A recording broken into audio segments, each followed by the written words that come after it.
Hey guys! Welcome back to my channel. This is Caritos, and if you are new to my channel, please don't forget to click the subscribe button below and let's make friends. So for today's video, gagawa po tayo ng taho! Yay! I would like to thank my friend Kitchen Adventures, and this is her YouTube. I would just put it anywhere below if you'd also like to subscribe to her channel. Nung nakaraan kasi, nag-crave ako sa taho, and because of this pandemic, yung bawal maglalabas, matagal na akong hindi nakakakain ng taho. So, nung gumawa siya ng version niya ng homemade taho, na-inspire din ako na gumawa ng sarili ko. So, anytime na gusto kong kumain ng taho, meron akong makakain. Yeah. And I only have like 4 ingredients for this. This is the Vita Soy, the Soy Experts Plus Original. I bought it from SM Taytay for 83 pesos only. And sago, this pack costs 20 pesos sa palengke lang dyan sa labas. Mr. Gulaman, one sachet is like 17 pesos.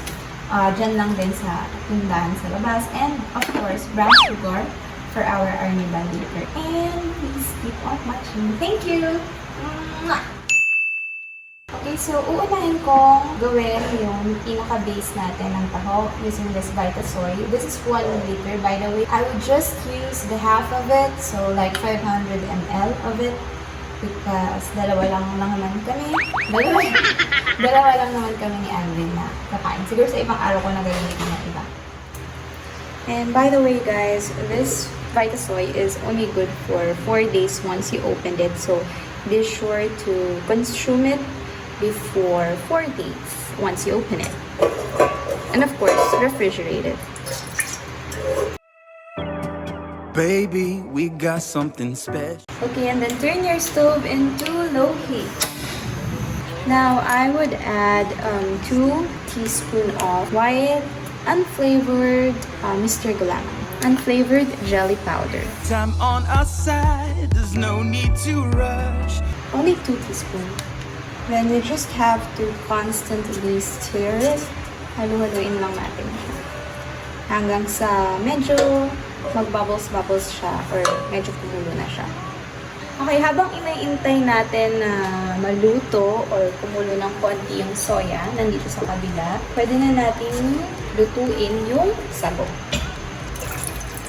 Again, low heat lang ulit.